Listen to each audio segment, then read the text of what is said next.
வணக்கம். ஸ்ரீ சவுடேஸ்வரி அம்மன் முதியோர் இல்லம் அறக்கட்டளை இங்கிருந்து நாங்க பேசுறோம். இங்க அயோத்தியாபட்டினம் தேவாங் காலனில இந்த முதியோர் இல்லம் அமைஞ்சிருக்கு. இந்த முதியோர் இல்லம் இப்போ ஆரம்பிச்சு ஒரு வருஷம் தான் ஆகுது, புதுசா ஆரம்பிச்சிருக்கோம். இந்த முதியோர் இல்லத்துல இப்போ எல்லா பெட்டு, ஒரு ஆரோக்கியமான விதத்துல நம்ம சமையல் செய்யறது, வாக்கிங் போறது, இந்த பூங்கா இதெல்லாம் நம்ம ரெடி பண்ணி இங்க ஒரு ஆரோக்கியமான சூழ்நிலையில நம்ம இங்க தயார் பண்ணி வச்சிருக்கோம். ஆதரவற்ற முதியோருக்கு இங்க வந்து தங்கறதுக்கு உண்டான எல்லா வசதியும் நம்ம செஞ்சு வச்சிருக்கோம். டாக்டர் வசதி எல்லாமே இங்க நம்ம செஞ்சு வச்சிருக்கோம்.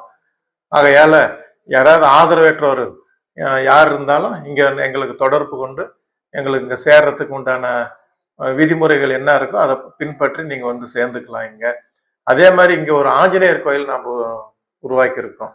இந்த ஆஞ்சநேயர் கோயில்ல சனிக்கிழமை நாங்க வந்து அபிஷேகம் செஞ்சு அன்னதானம் சனிக்கிழமை அன்னதானம் போட்டுட்டு இருக்கோம். இப்போ வந்து 4வது சனிக்கிழமை, இப்போ வெற்றிகரமா 4வது சனிக்கிழமை நாங்க அன்னதானம் போட்டுட்டு இருக்கோம்.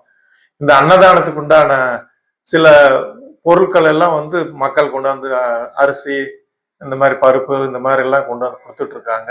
அப்போ ரொம்ப சந்தோஷமா இருக்கு.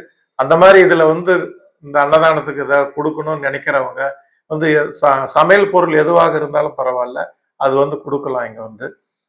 அப்புறம் அதே மாதிரி இந்த முதியோர் இல்லம் நம்ம நடத்துறதுக்கு உண்டான வாய்ப்பு கொஞ்சம் கம்மியா இருக்கு. ஏன்னா வந்து சேர்றவங்க எல்லாமே வந்து ஃப்ரீயா வேணும்னு சொல்லி கேட்கும்போது அவங்கள பராமரிக்க கொஞ்சம் எங்களுக்கு கஷ்டமா இருக்கு. அதனால யாராவது நல்ல உள்ளம் படைத்தவங்க யாராக இருந்தாலும் இதற்கு நன்கொடையோ ஏதாவது உதவி செஞ்சா இன்னும் நாங்கள் இது பெட்டரா நாங்கள் செஞ்சு இன்னும் பெரிய லெவல்ல இதை நாங்கள் செய்யணும்ட்டு நாங்கள் மக்களுக்கு சேவை செய்யணும்ட்டு நாங்கள் ஆசைப்படுறோம். இது மனசுல வச்சுக்கிட்டு எங்களுக்கு உதவுற நல்ல உள்ளங்களுக்கு மிகவும் நாங்கள் கடமைப்பட்டிருக்கோம். நன்றி சொல்ல. வணக்கம்.